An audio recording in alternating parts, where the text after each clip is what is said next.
welcome to North American Egg Spotlight. I'm Chrissy Wozniak. Our guest today is a professor in the Department of Dairy Science at Virginia Tech. She grew up on a dairy farm in Connecticut and earned her bachelor's in animal science at Cornell University, her master's at Michigan State, and her Ph.D. at the University of Maryland. She is the coach of the Virginia Tech dairy judging team, judges dairy shows across the U.S., owns a small herd of Jersey cows, and has authored 84 peer-reviewed papers. I would like to welcome Dr. Katharine Knowlton. Thank you so much for being here, Dr. Knowlton. I'm excited about this. Thank you for having me. Yeah, you're welcome. Thanks. Can you tell me a little bit about yourself and your work?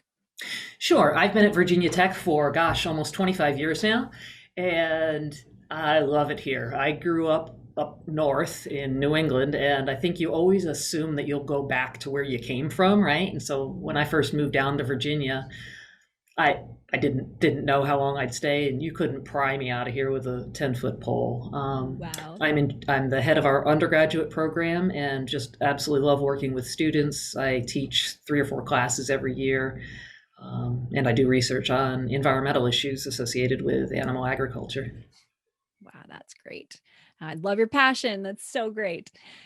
So how can we as an industry define and address animal welfare in these modern times? It's a really good question. It's one that I had not thought about in any particular depth until probably 8 or 10 years ago. I began working with Dr. Nina van Keiserlink at University of British Columbia, and did a sabbatical up there. And of course, she's done a great deal of work on farm animal welfare, and then began working with Dr. Don Hoagland and some other behaviorists and trainers. There are really 3 elements that we need to consider when we're defining animal welfare. And they are the biological, meaning measures of production or performance. And so with a biological definition, if my cows are growing well or producing a lot of milk, then by definition, their welfare must be good. And there's truth to that, but that's really only one of 3 elements. The second element is their ability to express natural behaviors. Examples would be, can they get up? Can they stretch? Can they turn around? And so natural behaviors is the second element when we're defining animal welfare. The third is the most difficult to define, and that is affect, which is a fancy way of saying the emotional state of the animal. Right. And that's tricky because we're not saying that animals don't have emotions, but they don't have the ability to tell us what they're feeling. And so we're stuck trying to infer based on a variety of indirect measures. I think because affect is so difficult to measure, that as an industry, and I'm primarily in the dairy industry, we tend to focus on the biological measures of animal welfare. And certainly in the negative extreme, that's absolutely relevant. Animals with poor animal welfare, with poor well-being, won't produce well. But I don't know that it's enough to hang our hat on that our animals are producing well, therefore their welfare must be fine. I don't know that that is a sufficient definition. I think as an industry in the last 10 or 15 years, we've moved quite a lot to recognizing the importance of trying to find ways to allow animals to express their natural behaviors within our production systems. Right. And the whole affect thing, boy, that's just a tough one. Yeah, for sure. So human-animal interaction is complicated at best. In your opinion, what are some of the best ways to tackle animal learning through human-animal interaction? Mm-hmm. This is something we're working with Dr. Hoagland. I don't know if you have had him on a roundtable before, but he's a retired large animal veterinarian, a behaviorist, an animal trainer, and he and I've been fortunate to have him do a number of workshops here at Virginia Tech on efficient, effective, and humane approaches to handling dairy cattle. One thing that Dr. Hoagland talks a lot about is the importance of training cattle to herd, Herd, to move from one pen to another, to move from their pen to the milking parlor, to move from the pasture, to load onto a trailer. And there's a lot of things that can go wrong when you're asking animals to move from one pen to another to load onto a trailer. That's really a significant opportunity in a negative sense for animals to get hurt, for the people handling them to get hurt. And so therefore training the cows to calmly and efficiently move from one place to another is crucial for their welfare and for the welfare of the people who are handling them. And one thing I've learned is that intervening early in an animal's life, there's some fairly simple strategies that you can use. And again, I'll use herding cows as the example, but just spending a couple of hours in the calf pen, maybe once a week, and use some of these dairy stockmanship techniques to train these calves to do what you want them to do. Dr. Hoagland says cows can learn anything, and so they're learning from every interaction that we have to them. And I've often thought, even on these very large dairies, for instance, send your calf manager out to the calf pen every Monday afternoon and simply work with a group of, if it's 20 calves or 50 calves, depending on how many are in that pen, but work with them and train them to herd using these dairy stockmanship techniques. And you do that twice in a calf's life. Maybe each pen is trained, twice a week apart. That pays incredible dividends down the road. Right. Yeah. And imagine the savings just in, hurt employees, hurt animals, right? For 2 hours in the cow's life. Exactly. Right? Absolutely. Yeah. And it's 2 hours that can be spread across the 50 calves, because we know that farming is a dangerous industry. We know that dairy farming is among the most dangerous of the farming industries. We also know that it's when we're moving animals, and especially growing animals, heifers, they're basically the teenagers on the dairy farm. Mm-hmm. That's where people get hurt. You're trying to get a cow to do something, she doesn't know what you want her to do, and she bolts and takes off and slips, and you slip, and it's moving animals can be risky. And so I think you're right. I think that early investment in training will really pay off. Also, if you ask dairy farmers what chores they really don't like to do, one of them is training heifers after they calve to enter the milking parlor, to use the milking parlor. There's pipes everywhere, and there's noises, and they're not familiar with it, and they don't have any idea what you expect them to do. And so it's just a very vulnerable time in an animal's life. Yeah. And it's a very vulnerable time for the people who are trying to get them to enter the milking parlor so that they can be milked. Well, that's herding. So if we train them as calves to move, to face away from us, and to move slowly in a direction that we influence, that pays off 2 years down the road. And that those calves, when they have their own first calf and now need to be entering the milking parlor, they'll have learned to herd, to move away from, to move slowly and calmly. And so you're right. The payoff is just enormous. Right. And that's measurable margin. Yes. Right. That's cool. It's not like something, we'll see how the results. That's measurable. It is. That's really interesting. Well, and slowly we're accumulating some data, and large dairy farms, for instance, there's a group out in California that when they began routinely implementing dairy stockmanship training their employees to train their animals to move in an efficient, effective, and humane way, their costs decreased. Their workers' comp, so workers' health insurance costs decreased because worker injury rates dropped. Animal losses, so injured animals that then maybe need to get removed from the herd, the rates of animal injury also dropped. So the data is pretty clear. Right. Yeah, for sure. So that brings us to, kind of employment issue. It's important for staff on dairy farms to understand how to keep calm and keep cows calm while moving them from pen to parlors and separating from the herd. So, how is this possible when many employees haven't had that necessary training?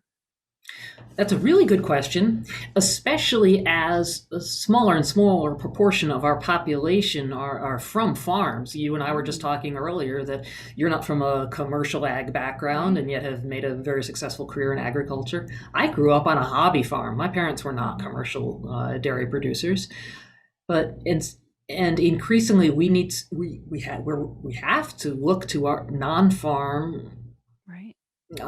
non-farm populations as our potential employees. So there's very few people out there actually coming from farms that are available to be hired on anyway. So we're relying more and more on non-farm labor, and so this training. And that training often, the larger dairies, or the progressive dairies that are really adopting this dairy, being very deliberate about training their employees. Generally, they're doing it maybe once a year, and there are several different programs out there, but usually it's a combination of some online lecture material and then some actual in pen training. Right. And I do this training now with my freshmen, with my first year students here, Okay. and more than half of them are not from farms. And I bring them to our dairy farm literally their first day on campus. We go to the dairy farm and I begin to teach them how to herd calves. For a lot of my students, that's the first time they've even been within 100 feet of a cow. Really? That's Yeah, amazing. And it's they're so choosing cool. this career. That's so Yeah, cool. it really is. And then Yeah. an hour and a half later, the animals are responding to them. They are comfortable moving around the animals. It's the training in stockmanship. It's a lot of fun for the trainers. It's also a lot of fun and very rewarding for the people being trained. I see in my students, and I know that dairy producers who have implemented this training, they just feel a great deal of like pride. I can do this. Uh, Right. it's not hard stuff to learn. It's not super complicated, and it's immediately rewarding. So, regular training, and whether that's annual, but being very deliberate about it. And then, as you are bringing new people onto the farm, don't let it slip. I always tell my students, you start as you intend to continue. And so if you bring a new employee onto the farm and maybe they don't have any background, or maybe they do and maybe they have some bad habits, Mhm. if you let a month go by or 6 weeks go by or 2 months go by before you really begin to teach them how you want them to do things, it's going to be a lot harder at that point. So Right. it's incredibly important. So it should really be part of their onboarding as soon as It they're really should hired be. then. Yeah. One thing that I see also, and I think your listeners will recognize this, in any business, on any farm, there's a culture, right? There's an atmosphere, and it's tremendously variable across farms. And what I see is that there are farms, small and large, that really have deliberately created a professional atmosphere on the farm. They have formal training programs. They treat their employees with respect. They really work to get to know their employees, to treat them well, and whether that's working conditions, working hours. There's a way to treat people very professionally, and I believe that when you set that tone in the way that you, as the employer, treat your employees, that's a positive atmosphere that inevitably is going to carry over into how they do their jobs. Very true. And we talk a lot about the high rate of turnover among farm employees, Mhm. but that's not inevitable. There are, uh, I know large farms and small farms, Jerseys and Holsteins, commercial and merchandising type herds, where they have employees that have been there for 15 years, for 20 years, for 25 years. And Wow. then there are other farms just down the road that we just can't find good help. We just can't keep good help. Well, so management and professionalism, I really think that how you treat your employees will carry over into how they do their job and how they treat the animals. Yeah, that is a really good point, right? Yeah. So part of what you do also is to collaborate with others to identify and implement cost-effective management practices. which reduce the environmental impact of farms. So can you tell me a little bit more about that? Yeah, absolutely. I work on environmental issues associated with animal agriculture, and which is a fancy way of saying if there's something that's in the manure that might cause an environmental problem, a water quality problem, or an air quality problem, then my team, we find ways to get it out of the manure. And so most of my early work was on phosphorus. And so there's, proportionally speaking, more phosphorus in manure than most crops need. And that over time, as you land apply manure, there will be a phosphorus buildup in the soil that can lead to contamination of surface water. So if the phosphorus builds to a certain level in the soil, it can run off in a rainstorm, for instance, and get into streams and lakes and bays and cause water quality problems. Nitrogen, similarly. And so what we try to do is find different ways to reduce the phosphorus content of manure. The very first study I ever did, I had 13 cows. I had 13 students working for me, and I fed those cows one of 3 different levels of dietary phosphorus. So kind of a medium phosphorus diet, one that is above their requirements and one that was as low in phosphorus as I could get it. Okay. And so I thought that one would be below. So I had these 13 cows and I had these 13 students, and we collected every ounce of manure that those cows produced across a 2-month period of time. Surprising how many students want to collect manure. Right. They're so eager to just work with cows. Right? And so what we found was there was just this direct linear relationship that every extra ounce of phosphorus that we added to the cow's diet didn't do the cow any good. It didn't have any effect on milk yield or on body condition or on reproductive performance. It didn't help her in the slightest. All it did was increase the amount of phosphorus in the manure. And so that led to practices that are now really being adopted around the world to be sure that we're not overfeeding phosphorus, realizing that cows really don't need supplemental phosphorus in their diet. And if we can match what they consume to what they need, we can cut the amount of phosphorus in the manure in half. So if it's in manure and it might cause an environmental problem, we try to get it out of there. I work with engineers, for instance, to use some of the fancy wastewater treatment engineering techniques. And you apply those to manure, and you can pull the phosphorus out of the manure and, concentrate the phosphorus just into, get it to crystallize, get it to precipitate out. And now you've got this very dense fertilizer type material, high phosphorus, and the rest of the manure is quite low in phosphorus. So I like to work with engineers. Engineers are very useful people, economists, also environmental organizations.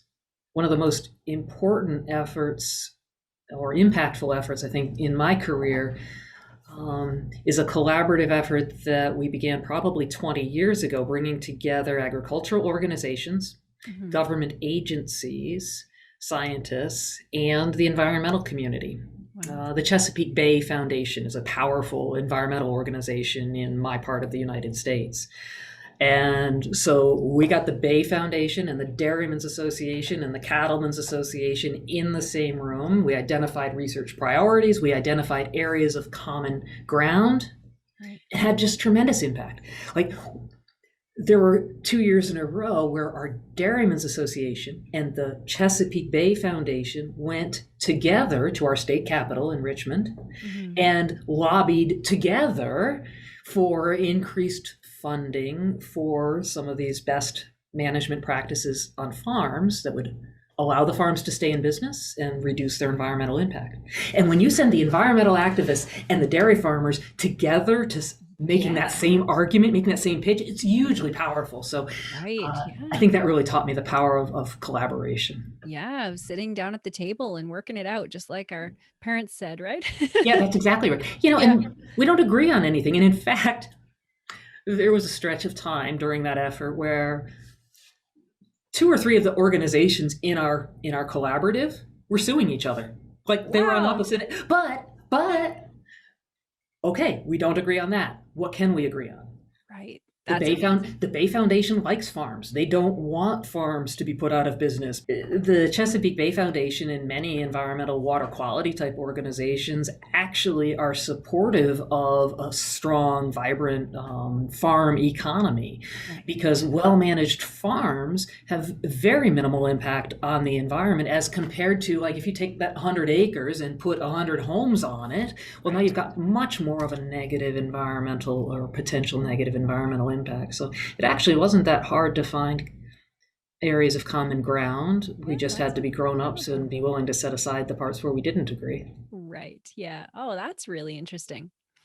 So we're going to switch gears a little bit. The general public is now so far removed from the farm that they're really susceptible to believing the content that animal extremists produce. So what do you think is the best way for the industry to move forward with these issues in mind? It's an excellent question. And the first thing I'll say is it really doesn't have much to do with engaging the extremists. I'm a big believer that you work with the movable middle. If there are extremist organizations that simply are opposed to animal agriculture, I hate to say this, but there's not a lot of reward for the general farm population to engage with those organizations. Not saying that we should just let them say whatever they want, but you asked how our animal industries can best move forward. I really think it's focusing our efforts on the bulk of the population that doesn't understand farming, but in general trusts farmers and is interested. And that is the bulk of our population. It's very easy to get distracted by the extremists and just say, well, you're either with us or against us. And if you're not from a farm, you probably want to put me out of business. That's just simply not true. Right. Yeah. Engaging with consumers is not my area of expertise, but there are so many good efforts going on now. Dairy Carey is you probably know, a Midwest dairy farmer who's got some really neat material on the web to try to meet consumers where they are and explain some of what we do and help them to understand. And I think the more efforts like that we have, the better. Yeah. Now, I am going to say something else, though, and that is that this needs to be a dialogue, not a monologue. I have a lot of students who come in talking about needing to educate the public. If we could just educate the public, everything would be fine. Well, it's not just about educating the public. It's about educating ourselves. It's about sometimes being willing to change our practices to match what our customers want. And there are multiple examples recently where there are management practices that can be justified scientifically, but our consumers simply don't want us to be docking tails of our cows, for instance. We can educate them until we're blue in the face, and we can talk about the science that demonstrates that docking tails has these benefits. The truth is, they don't want us docking cows' tails. They don't want us chopping a cow's tail off and say, you know what? We shouldn't do it. And 20 years ago, that would have been just anathema, just something we couldn't have that conversation in agriculture. And I really think our industry has moved a great deal. And in your country and in ours, we have moved to not allow that practice. Because you know what? 95% of our customers don't want us to do it. We don't need to do it. We can find other ways of producing milk that are in alignment with our consumers' values. So I guess my message is we need the wonderful programs and individuals who educate the consumers, but we need to remember that it's a two-way street. And over time, our practices are changing, need to change. Right. So. Yeah. And if you think about it, and if they feel that they have an audience that's listening, then if there is something that we can't change, they'll say, well, they listen to us on this, but here they can't, and that's the benefit of having a conversation, right? Is two people get to talk and work it out. Absolutely. And sometimes we can find a middle ground that we didn't know existed. And I'll give you an example. I mentioned Dr. Nina Van Kaiserlink out at the University of British Columbia, and she's kind of like my life hero. I want to be Nina when I grow up. Hmm. And she works on farm animal welfare issues. She's from a beef feedlot background herself, and she's trained as an animal scientist, and now she's evolved to work on farm animal welfare issues.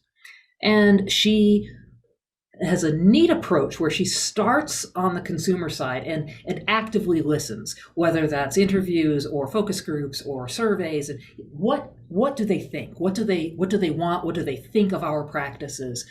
And then why? Why do they worry about topic A, B, C, or D? Right.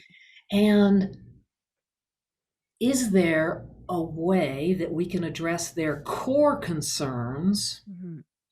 in a practical way on the farm? The best example is cow-calf separation. Most consumers, many consumers, if they visit a farm or if you get in conversations with them as a dairy person, the fact that we separate calves from the cows when the calves are born is something that bothers people. They tend to humanize that relationship, and it bothers them. Well, why? And so when you really dig deep and you ask consumers, what is it that you're really worried about? Well, they talk about loneliness. They talk about the isolation of these calves. They don't like that. And so Dr. Van Kaiserlink began to do some research on different ways of housing calves to address the loneliness argument, because most of our farms in your country and in mine are designed in such a way that it's simply not feasible to leave the calves with the cows. For sure. And but if the issue really is about, if the consumer's worried about the calf's emotions, feelings, well, what if we pair house the calves? What if we give that calf a buddy right from when it's born? And that's a very practical thing that can happen on dairy farms. And it turns out that it has tremendous positive impacts.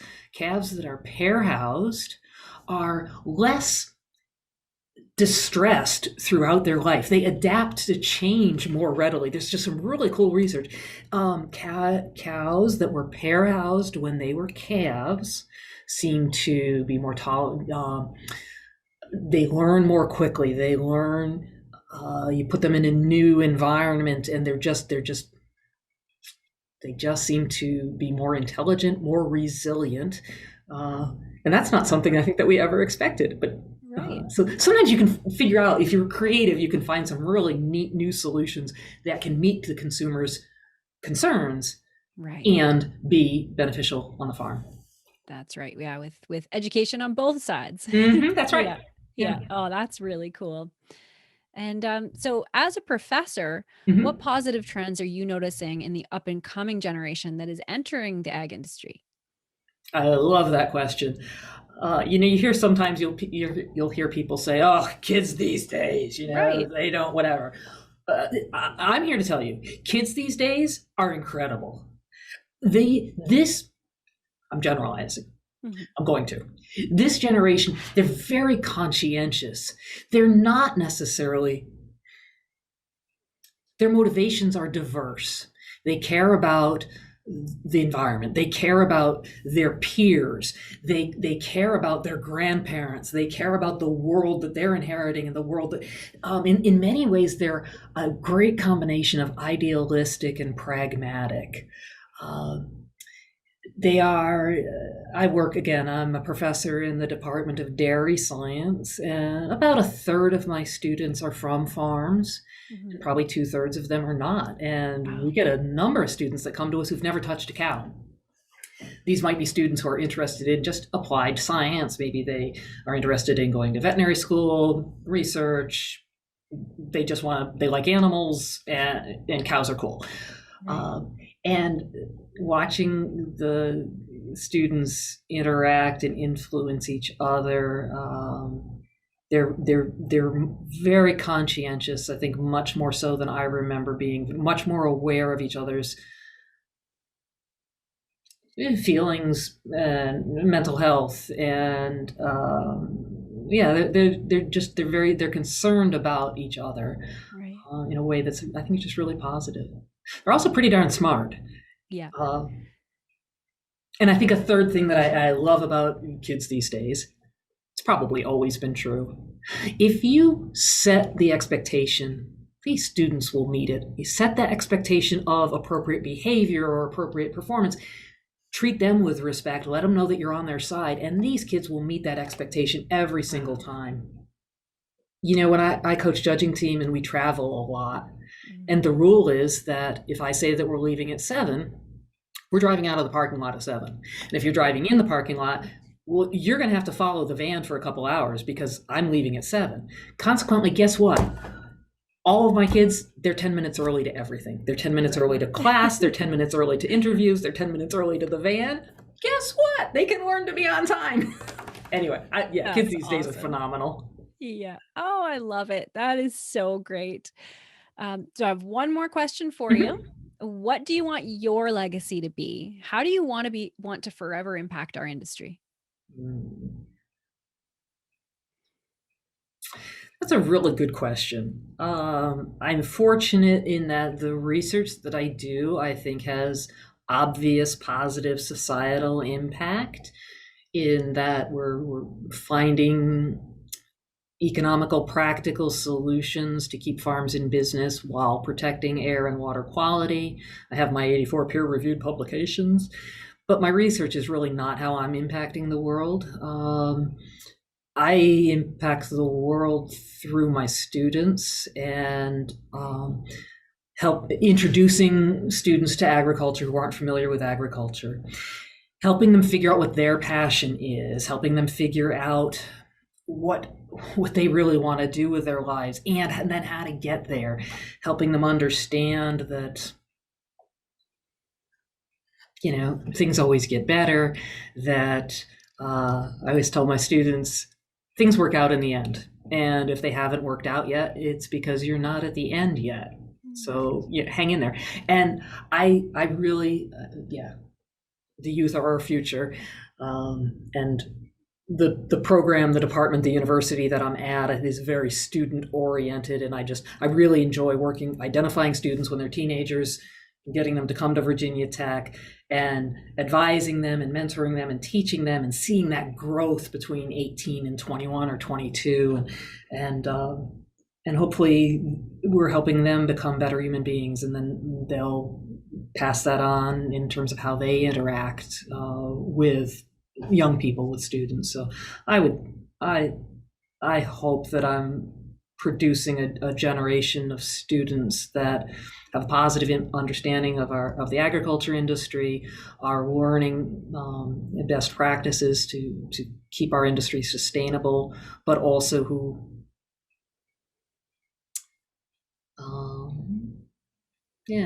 are resilient and successful and understand that today's failure is not a permanent stain. It's not a permanent that's a good point. black mark. Through my students.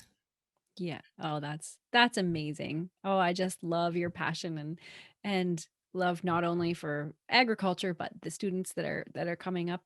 And it's really including awesome. Now I understand that you have a high school age daughter who's interested in agriculture, and you know what, a year from now you're going to bring that girl down to Virginia Tech and visit our program because I want her at Virginia Tech. And when she watches this, she is going to find your email address and start talking to you. I just know it. I love that. Yeah. Oh, that's so cool. Well, thank you so much for joining me today. And thanks to everybody who is watching or listening. If you want more information, go to northamericanag.com/Virginia Tech Dairy. The links are all provided in the show notes below. So until next time, thank you so much for joining me and have a good day.